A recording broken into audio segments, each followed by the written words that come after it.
This video covers how to quickly and effectively paint up bulkheads for your necromunda board. To do this, you're going to need a few things. You're going to need a pot of homemade dip wash. You'll need a large brush to apply the dip wash. You'll need a large dry brush, a small dry brush, a pot of lead belcher or equivalent, a pot of riser rust, and 2 pots of red paint, one brighter than the other. So to start, you're going to take your bulkhead, you're going to prime it a metallic colour. In this case, this is a Halford silver primer. And then what we're going to do is we're going to get our large brush, give it a good dip in the homemade dip wash, and then we're just going to liberally cover the entire bulkhead, making sure that we really work the brush in round the edges, into all the crevices and the detailed areas of the bulkhead. Once that's done, we're going to give that some time to dry. Once that's dry to the touch, we're going to get our pot of lead belcher, we're going to get our large dry brush, and all we're going to do is we're going to give the bulkhead a thorough dry brushing with lead belcher, nice and gently, just picking out all of the detail, all of the raised areas. Once that's done, clean off your dry brush, and we're going to go back again with some riser rust. So you can use orange paint to get a similar effect, but the riser rust dry paint from GW does very well. So all you're going to do is get a generous quantity on your dry brush, give your dry brush a wipe to get rid of the excess, and then you're just going to apply it to the bulkhead. Several ways you can do this. I quite like to apply it in patches and then give the bulkhead itself an all over brush. Either way, pick sort of the areas you really want to pick out as heavily rusted. Apply the riser rust to those first, and then once you've done that, you can just give the rest of the bulkhead a generous coating of riser rust. From there, you're going to pick out the light that is in the upper left corner of the bulkhead. So all you're going to do for that, I've used corn red, but any deep crimson will do. You'll just get a normal brush, standard size brush, and just fill in the 6 areas where the light would be shining through.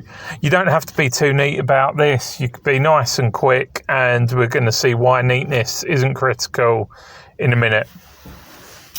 Once that's done, we're going to pick out the number pad. Now, you can do this using paint, but in this case I'm using a watercolour pen from Winsor & Newton. For those of you in the UK, the range sells these at a few pounds a go, and they're excellent because they have a slight translucence to them, a lot of opacity, and they're really good for picking out very small details. So in this case, I'm just going to use it to pick out the number pad on the bulkhead. And once that's done, only one last thing to do, and that is to add the glowing effect of the bulb. So a couple of ways you can do this. First off, I'm going to use Citadel dry paint Asterath red to just pick out the sort of where the light would fall on the bulkhead. So the way you do that is you load up your smaller dry brush and then just very gently apply the Asterath red to the bulkhead, sort of being sure that the majority of your brush strokes are emanating from the bulb itself, so you're going to get quite a natural look to the lighting effect. The other way that I've done this is, in this case, I've just used some Vallejo game colour red.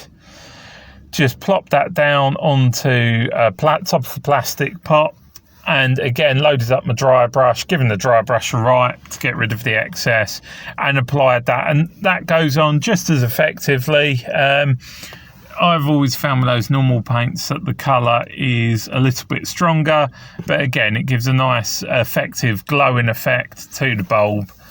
And that's it, your bulkheads are done. So all that remains is to varnish them. I use Vallejo matte spray varnish, but you can use whatever you prefer. Brush on or a spray is going to be equally effective. And so time on, or hands-on time for doing one of these bulkheads, you're looking realistically at several minutes with some drying time allowed in between. And there we go. Just because a lot of tutorials do one of these things and you'll never see another one again. Here are all of my bulkheads, all completed in a day. Just done the first steps in the morning, finished work, finished them off in the evening. And there you go. All done under 24 hours. Thank you for watching.